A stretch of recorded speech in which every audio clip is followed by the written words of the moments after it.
आज का मेरा टॉपिक है 10th क्लास के बाद जब मैं जीपी रेटिंग ज्वाइन करूँगा उसके बाद मुझे शिप पर क्या काम करना होगा।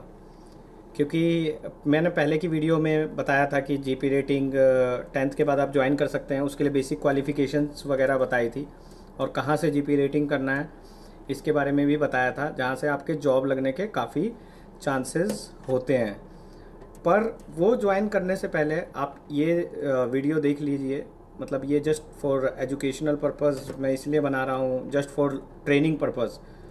थोड़ा डिफरेंट हो सकता है, एग्जैक्टली यही काम नहीं है, बट मोस्टली आपका यही काम रहेगा जिसकी मैं बात कर रहा हूँ। तो स्वागत है आपका मेरे यूट्यूब चैनल सेलर एंकर पर। आप देख रहे हैं मेरा यूट्यूब चैनल सेलर एंकर, मैं हूँ अभिषेक मिश्रा।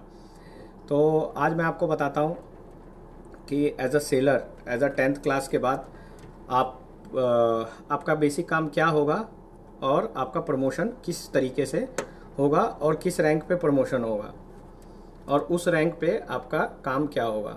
तो सबसे पहले बात करते हैं 10th क्लास के बाद आप ट्रेनी सीमेन में ज्वाइन करते हैं, डेक ट्रेनी सीमेन, या फिर इंजन डिपार्टमेंट में ऑयलर में ज्वाइन करते हैं। इतना तो आप लोगों को पता चल गया होगा, यहाँ पे 2 डिपार्टमेंट होते हैं, एक डेक एक इंजन। तो डेक में आपको डेक ट्रेनी सीमेन में ज्वाइन करेंगे, इंजन डिपार्टमेंट में अगर आप ज्वाइन करेंगे वाइपर में। तो पहले बात करते हैं डेक डिपार्टमेंट की, क्योंकि मैं डेक डिपार्टमेंट से हूँ तो डेक डिपार्टमेंट के बारे में मुझे ज़्यादा आइडिया है। बट हम यहाँ पर दोनों डिपार्टमेंट का डिस्कस करेंगे, इंजन डिपार्टमेंट का भी डिस्कस करेंगे, जिससे कि आपके कॉन्सेप्ट क्लियर हो जाए, किसी तरीके का आपको डाउट ना रहे। तो डेक डिपार्टमेंट में एज अ ट्रेनी सीमैन मैं ज्वाइन करूँगा। तो सबसे पहले ये जान ले ट्रेनी सीमैन का सैलरी कितना होता है। तो जो ITF वेसल होते हैं, मोस्टली फॉरेन गोइंग शिप्स होते हैं, यहाँ पे मैं मोस्टली फॉरेन गोइंग शिप्स की बात करूँगा, क्योंकि अगर मैं ऑफशोर या कोस्टल वेसल्स की बात करूँगा, इंडियन कोस्टल, तो वीडियो काफ़ी लंबी हो जाएगी और आप बोर हो जाओगे, आप नींद आने लग जाएगी, आप देखोगे नहीं, फॉरवर्ड कर करके देखोगे तो फिर क्या ही फ़ायदा वीडियो डालने का। और वीडियो अच्छी है, डेफिनेटली आपको पसंद आएगी, आपको नॉलेज मिलेगी। पसंद आए ना आए, यहाँ मेन मतलब है हमारा नॉलेज से, क्योंकि इससे कैरियर जुड़ा हुआ है आपका और फ्यूचर जुड़ा हुआ है। तो as a deck trainee seaman basically हमारा काम होता है शिप के मेंटेनेंस में। जो आपका हेड होता है, सबसे बड़ा हेड तो शिप का ऑफकोर्स कैप्टन होता है, he is the overall in charge. उसके बाद चीफ ऑफिसर, चीफ ऑफिसर के अंडर में बोसन होता है, एटलीस्ट एक बोसन रहेगा जहाज़ पे, 3 AB होंगे, AB एबल सीमैन जिसको बोलते हैं। उसके बाद 1 OS रहेगा, ordinary seaman, and 1 deck trainee seaman, DTSM जिसको बोलते हैं, DTSM। तो DTSM के काम से शुरुआत करते हैं। DTSM एक ट्रेनी होता है, वो मॉर्निंग में मोस्टली जो DTSM का जॉब स्टार्ट होता है वो 6 o'clock होता है। जब हम सेलिंग पे होते हैं या पोर्ट पे होते हैं, मॉर्निंग 6 o'clock आएगा तो नॉर्मल वो अपना क्लीनिंग का काम करता है। पहले उसको एरिया अलॉटेड होता है, सबका अलग अलग एरिया होता है। डेक ट्रेनी सीमेन का अलग होता है, OS का अलग होता है, वाइपर का अलग होता है। इस तरीके से GS जो STSM होता है, जो गैली डिपार्टमेंट से होता है, उनका अलग एरिया होता है। तो उन सबको एरिया अलॉटेड होता है। तो मोस्टली पहले वो नॉर्मल जो उसका एरिया होता है 6 to 7 o'clock तक वो एरिया क्लीन करेगा। देन 7 to 8 o'clock उसका ब्रेकफास्ट टाइम होता है, ब्रेकफास्ट करेगा। देन 8 o'clock अगेन वो बोसन को रिपोर्ट करेगा। बोसन उसको मेंटेनेंस जॉब में लगाता है, जैसा कि आपको डी रस्टिंग करना पड़ता है जहाँ पे रस्ट होता है ना, क्योंकि ये शिप आपका स्टील जो इसकी प्लेटिंग्स होती हैं उस पर रस्ट आता है, तो वहाँ पे डी रस्टिंग करेगा under supervision of boson and chief officer. Mainly chief officer होता है, इसके लिए उसको प्रॉपर सेफ्टी का ध्यान रखना पड़ता है, क्योंकि जब आप नए नए होते हैं आपको आइडिया नहीं होता है शिप पे कहाँ जाना है क्या है, तो सेफ्टी का बहुत ध्यान रखना पड़ता है। तो सेफ्टी का ध्यान रखते हुए वो अंडर बोसन उसको गाइड करता है, शुरू में कुछ काफ़ी दिनों तक गाइड करता है और सेफ्टी का प्रॉपर ध्यान रखते हैं।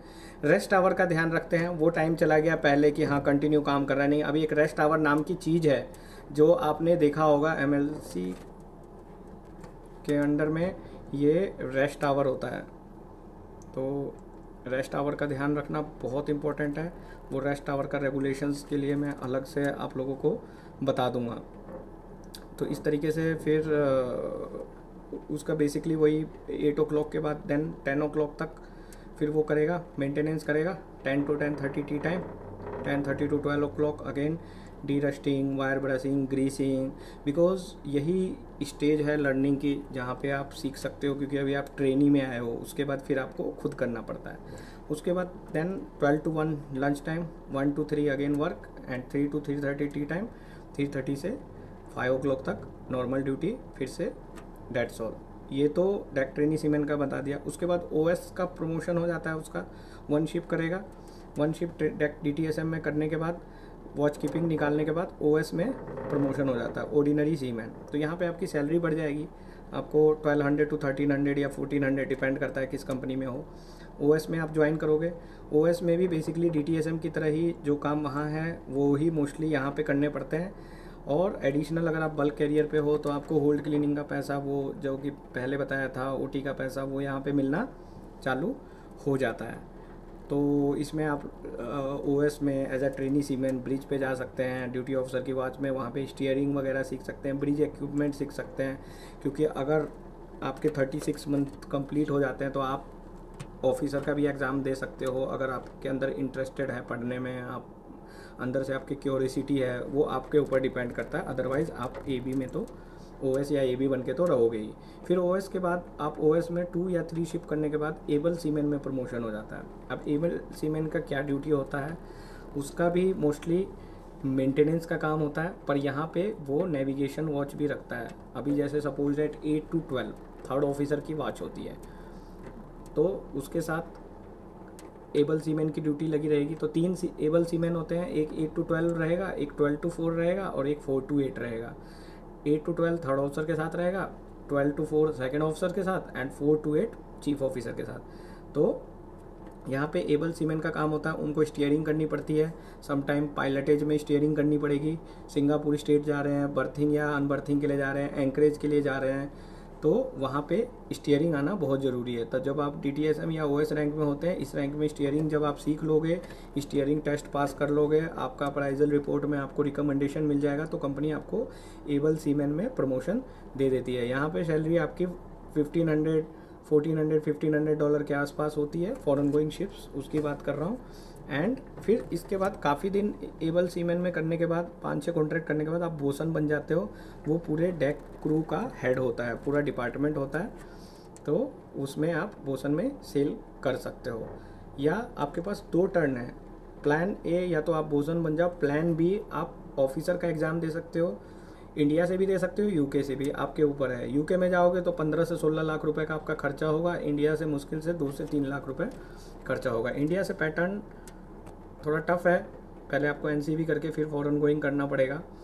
एंड UK में डिफरेंट प्रोसीजर है, बट मैं तो हमेशा इंडिया से प्रीफर करता हूँ, बिकॉज ईस्ट या west, India is the best. एक तो पैसा कम लगता है, ऊपर से अगर आप मान लो किसी सब्जेक्ट में फेल हो जाते हो तो आप वापस से री एग्ज़ाम दे सकते हो, या वापस से शिप पे जाने के बाद वापस से एक सेलिंग करके, अगर आपके पास पैसे की शॉर्टेज होती है तो आप दे सकते हो। तो आप मेंटली फ्री रहते हो, क्योंकि आपका इतना पैसा इन्वॉल्व नहीं रहता। UK में आपको काफ़ी पैसा भी लगेगा, एंड इंडियन COC का डिमांड तो पता ही है आपको, काफ़ी अच्छा इंडियन सर्टिफिकेट ऑफ कॉम्पिटेंसी, जो हमारा एग्जामिनेशन पैटर्न है बहुत अच्छा है, एजुकेशन सिस्टम काफ़ी अच्छा है।